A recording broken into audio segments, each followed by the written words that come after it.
My name is Aaron Hill. Hometown, I was actually born in Minot. Moved to Fargo when I was 12, so I went to junior high and high school in Fargo, elementary school in Minot. So I'm kind of a split, kind of a halfer, I call myself. You want me just to go through? You can edit this out, obviously, but you want me just to answer 3, 4, 5, all that, or do you want to wait and ask? Okay. Yeah. So where do you work and what's your job title? I currently work at Choice Corporate and Athletic Apparel, and my job title is Account Executive, which is kind of a fancy term for sales rep. Tell us about your education. I studied political science at St. John's University. It was a private liberal arts college, and studied political science. I think I was one class away from a minor in history. So why did you choose this job, or how did you fall into this position?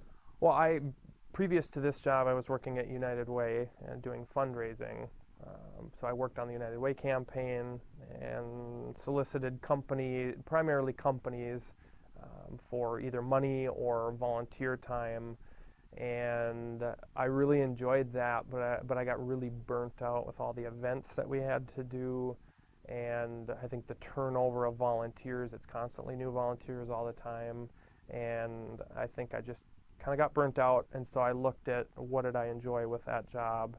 And a big part of it was the building relationships, working with the companies, the individuals in the companies, working with them on helping them run their campaign and kind of giving them advice and really helping their campaign be successful. What do you think it takes to be successful in your sales position? I think persistence is one. In most sales professions, they'll say that. It's persistence without being annoying. I think a big part of it, though, that a lot of people maybe misunderstand is people think, oh, well, I like to talk to people or talk at people, so I would make a good salesperson. I would say really, really great salespeople aren't great speakers, they're great listeners. And I think one of the biggest things to be a very good salesperson is you have to be able to sit down with a customer, a potential customer, and really listen to what they're asking for and find out what are their objections to what you're saying, what are the things they're looking for, what do they like, what do they not like. So maybe if it's a prospect, not necessarily who are they working with, but they might tell you, oh, well, our current vendor does this and that doesn't really make us happy, or we've done this, that didn't work out very well. And you can kind of pick up on a lot of different things that people are telling you. Also listening and picking up body language and things like that. And so I think that's probably one of the best qualities that a truly good salesperson can have, is the ability to listen and to help your customer find the solution they're looking for. I know that gets tough a lot of times. You'll say, well, we've got a special on X product. All right, go out and sell it and push it. And that's great. It's always nice to tell customers you have a great product. But if they tell you, no, that's not what we're looking for, that isn't our business model, that doesn't fit with our customers, with our employees, no matter how many different things you try to spin it or sell it or promote it, you're really not doing what's in the best interest of your customer. So I think that's one of the big things. It does take the ability to get rejected and to have people tell you, no thanks, we don't need anything.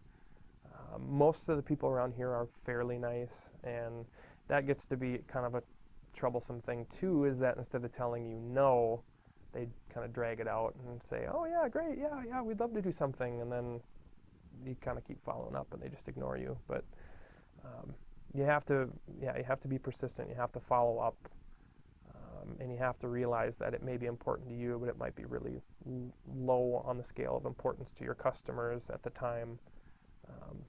So in addition to the listening, kind of maybe empathy or understanding of what your potential customers are going through. Again, what's important to them, what's their timeline like. That was a really long-winded answer, but. Do you travel for your job? I do, and I pretty much travel as much as I want to. With this job, a lot of sales jobs, they'll have specific territories for sales reps, so they'll say, okay, Aaron, you cover Northwest North Dakota or eastern North Dakota, or some might even break it out and say in one town, okay, you have everything north of this street. For us here, we don't have assigned territories. If I want to go to New York and try to sell stuff there, that's up to me. Now, the company may not compensate my travel there unless I can really prove that there's potential. But it's really up to me. Since I've started, I've gone north of here all the way up to Grand Forks. Kind of stopped traveling in that area. Now where I go, I have an account in Gwinner. Bobcat's one of my customers. So about, I would say maybe every other month I try to drive down there. I go down to Wahpeton, and then I'll go over to Gwinner, and I'll hit up a few towns on my way there. Go to Lisbon, Enderlin, Kindred, and then back to Fargo. And I just found out yesterday now I'll have some bookstore accounts in South Dakota, so I'll probably have to travel down there every now and again. So it's kind of up to me how far I want to go, where I want to go.